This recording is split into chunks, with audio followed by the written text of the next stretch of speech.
Shalom, friends. Here we are in Parashat Re'eh. Welcome. Glad to be with you.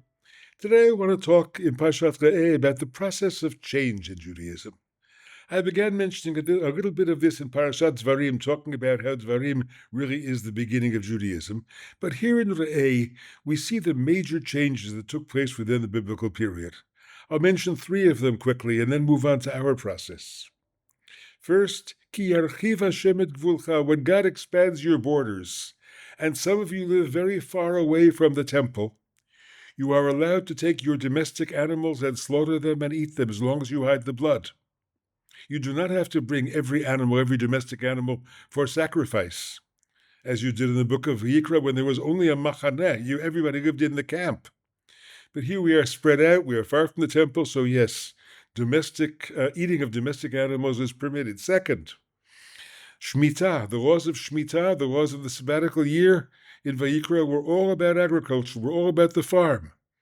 Here they're about loans. We see urban society emerging, and the means of production is now money rather than land, and therefore the notion of Shemitah is completely different. Third, the centralization of the cult. Yes, you cannot sacrifice anything outside Jerusalem. No more bamot, no more high places where you're allowed to offer offerings, as we see, for example, in the book of Judges when it was still being done. Here we are reflecting the temple period, so the law had to be different. My friends, we've never had a period of radical change in the history of Judaism as that of the 20th century. Look at the locations. The places that were filled with Jews before the 20th century are now almost empty of them. Jews live in new places in the state of Israel in freedom. You can't take the Judaism of oppression and try to do it in the land of freedom. It doesn't work. It doesn't belong. We are in, as my colleague Yitz Greenberg says, we are in a third era of Jewish history. So too in America, so too in other places. Jews are living in freedom in open societies. We want to have contact with the non-Jewish world in a positive way. If the actions of the Israeli government don't destroy that possibility completely for us, thank you. So laws like stam yenam, like bishul akum, you can't allow a Gentile to touch your wine. You can't eat anything that wasn't cooked by a Jew. All those kinds of things to effect radical separation to preserve the tiny Jewish minorities of the Middle Ages. Those have to go. That's ridiculous in our era. So many things like that. My dear student Dov Elbaum has written a book on how to create an Israeli Shabbat. It doesn't have to have all the crazy details of Orthodox observance. But an Israeli Shabbat can be very rich and very meaningful and should have a strong spiritual element to it, of course. Being alone and learning and being with people you love and celebrating creation, celebrating the natural world, celebrating divine beauty. But we have to give ourselves the freedom to do that. So what's the process? What's the process of change? You remember when the conservative movement made that dramatic move to allow driving to synagogue on Shabbat precisely because of ki yarchiv hamakom, because you're too far away, you live too far away from the synagogue to come. There was a tremendous uproar about that, and some people say it didn't work. Some people say it helped to destroy the conservative movement. I don't know. I think it personally liberated, but I'm not an insider there anymore. So I can't say for the movement. But what's the process? I don't think the process has to be all about legal precedent. If the Rishonim, if they didn't do it in the 13th century that way, we can't do it. We're not living in the 13th century.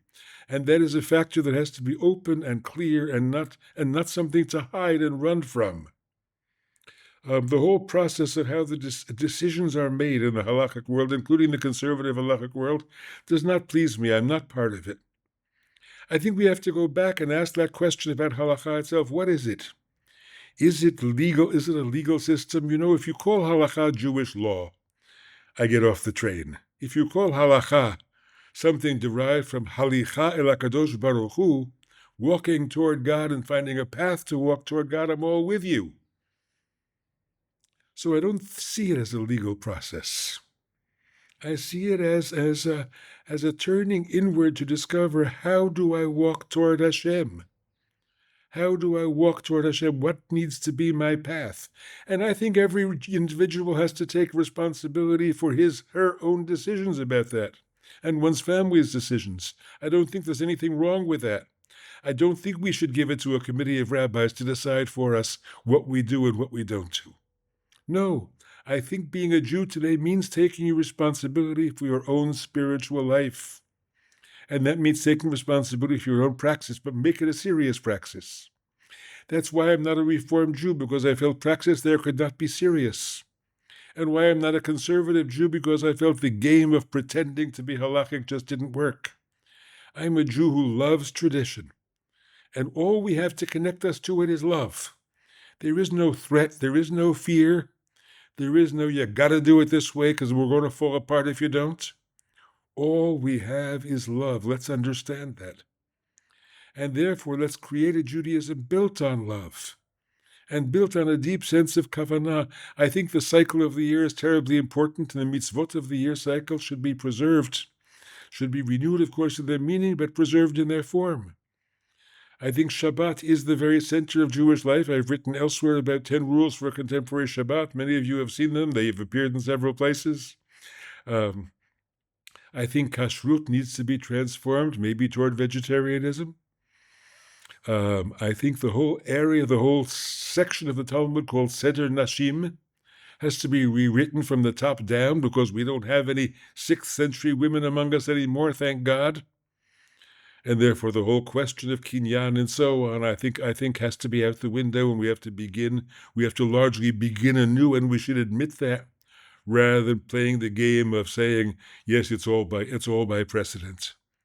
So I think we have to create a new halacha for an era of freedom, a new way of halicha el HaKadosh Baruch Hu for an Israeli Jewry and for a Western world Jewry and open society. To admit it freely, to not play the game of pretending that we are still halachic Jews when we're not, when we are really lovers of tradition. When I talk about neo-Hasidism, of course, I don't say, yes, this is a movement that will be determined by how much you practice. It's not quantifiable. We're interested in what happens in your heart, not so much what happens in your ritual life. I have students and disciples who I'm very close to, who are very strict in their halakhic behavior, and I have others to whom I'm just as close who are not. Consistency in practice is not the most important value in my spiritual life, in our spiritual lives today. But finding in religious practice an openness to our inner selves, an openness to the God who fills us and surrounds us, that's what it's all about. So go deeper. Look into yourself. Ask yourself, does this work for me? How can I make this tradition meaningful for me? How can I make achilat matzah, the eating of matzah at the Seder, a great spiritual moment? How can I make the waving of the lulav in my sukkah a great spiritual moment? That's where to place the energy. How can I take kashrut and say, this is a way of serving the one that fills my life? How can I take my love life and say, I'm doing this in a holy way. I'm doing this l'shem yichud kudsha b'richu shchintei. That's what it's all about. So let's think in this era, that when we've undergone such great changes, of doing change in a positive and growing way, being honest with ourselves and one another, and creating a Judaism for a new era of freedom. Thanks for listening. Shabbat Shalom. See you next week.